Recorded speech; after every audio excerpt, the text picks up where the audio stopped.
The sky was a leaden gray, swathed in a thick blanket of clouds that never quite emptied their burdens.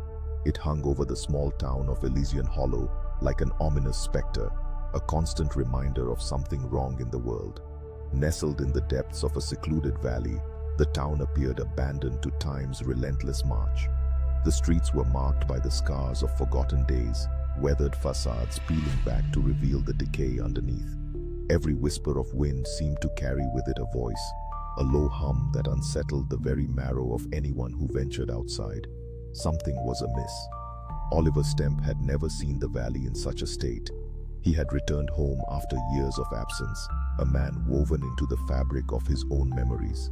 He was an artist, his canvases splattered with the colors of dreams and nightmares, though now they felt distant. He sought inspiration amidst the cobwebs of his childhood home, intent on clawing back the passion that seemed to have slipped through his fingers like grains of sand. Yet, as he set up his easel by the crumbling fountain in the town square, the landscape beyond the outlines of his brush felt increasingly sinister. The townsfolk were curious creatures, shadows amalgamated into one another, hardly acknowledging each other's presence. Oliver would nod in greeting, only to be met with averted gazes or murmurings too low to catch. The unease seeped into the very streets. Their whispers were laced with something oily, something that held secrets of ancient truths and unwelcome curiosities. A chill threaded through him, anticipation becoming an unwelcome companion as he tried to immerse himself in the mundane. Days passed, and one afternoon, while sketching the dreary skyline, Oliver caught sight of a peculiar glimmer high above, one that refracted the feeble light in odd ways. It oscillated and pulsed, a heartbeat of some otherworldly essence. He blinked, convinced it was a trick of his imagination, but it remained fixed. Then, just as he leaned closer, willing himself to believe, it vanished without a trace, leaving only the ghost of his errant heartbeat thrumming in his ears. He turned back to his work, but the vibrant pigments of inspiration faltered. That night, restless dreams invaded his sleep. Vivid yet hazy, they painted bizarre landscapes filled with sprawling cities of spiraled obsidian, echoing with the sound of distant screams. In these visions, he wandered through eons of time, realms that sizzled and cracked under the weight of some profound cosmic law.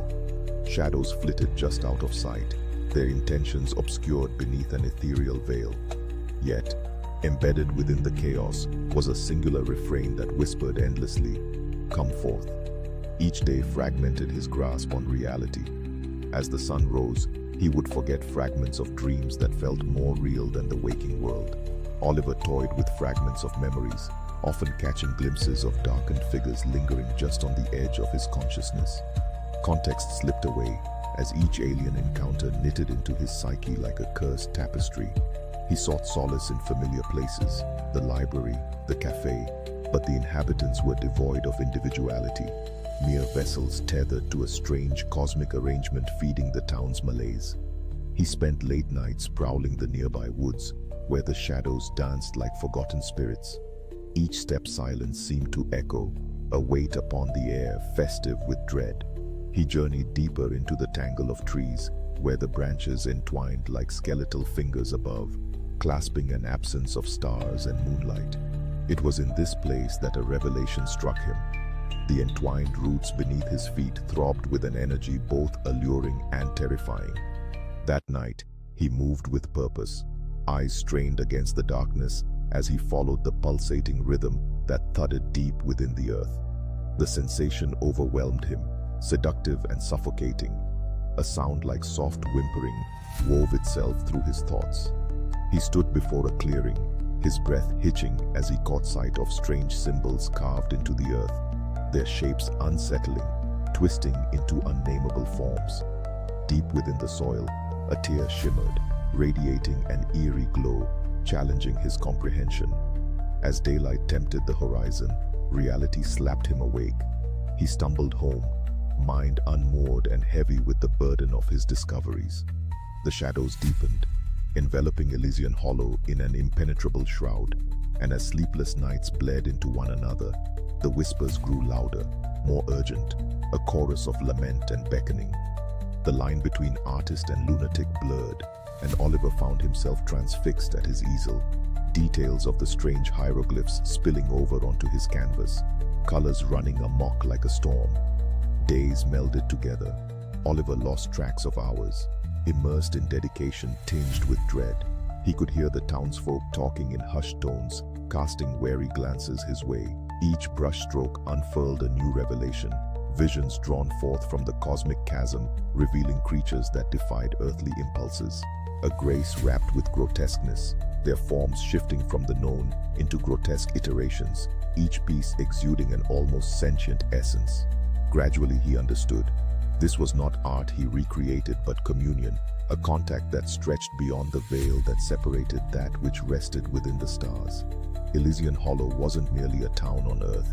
It was a nexus, a hollow point where the fabric of reality strained against unknown forces vying for manifestation.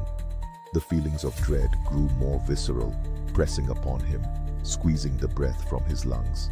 Yet in this twisted connection with the unseen, he found an inexplicable comfort. The call was becoming harder to resist. One evening, he decided to confront the being coiling within the pulsating patch of the earth. Armed with nothing but the conviction of madness painting his vision red, Oliver returned to the clearing. The air trembled, and something stirred in the rift. An incantation as old as time itself vibrated through his bones, blurring the line between creator and created. The glow intensified, changing him, stripping him of identity, and trapping him in its cosmic embrace. From that moment, time ceased. Faces morphed into grotesque masks, reflecting strangeness beyond comprehension.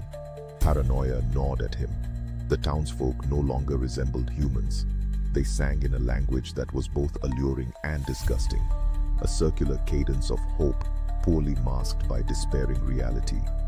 The town grew larger, swelling with beings exchanging expressions laden with heavy longing, the distance between them and Oliver collapsing, twisting into an embrace of uncomfortable truth. On the night before the eclipse, hand trembling, he painted the final strokes of his canvas, an impossible amalgamation of artistry and despair. Elysian Hollow warped around him, roots and shadows bent on converging into one unified vision. Yet as he took a step back to appreciate his masterpiece, there was a crackle in the air, a sudden shift as time collapsed in on itself like a collapsing star. He felt himself being drawn against all logic into the breaking world with a terrifying inevitability. The shadows elongated as darkness peeled back, revealing a shimmering vastness of stars glimmering with ancient wisdom. They were no longer distant but close, twisting together into conjoined patterns that beckoned his understanding. He gazed into the pooling infinity, his thoughts submerged into its whirlpool, and he could finally see. Those symbols, those grotesque beings, were manifestations of realities intertwining. They exuded a sense of belonging, yet demanded obedience. And then, it vanished as abruptly as it came, leaving Oliver stranded in lay interspersed between terror and rapture, forever searching for the whispers among the void. The rift closed behind him, tightening around Elysian Hollow like a noose. The town stood silent in the absence of light, and the sky remained a watchful gray. Oliver could never return, yet his canvas remained, an invitation echoing through the silence, a haunting reminder that something stirs within the forgotten corners of existence beyond sight. The artifacts of madness lingered, whispering tales to heed while Elysian Hollow teetered at the edge of oblivion, an embrace of shadow cloaked beneath alien stars, forever craving the dawn of understanding. He was left with nothing but the echoes of a truth that defied humanity, an uncertainty thick as mists, descending once more, contemplating what could have been or become. In the heart of Elysian Hollow, an indistinguishable town echoed with an ambivalence, both beautiful and terrifying. This was not the end nor a beginning, merely a waiting suspension of what was yet to come.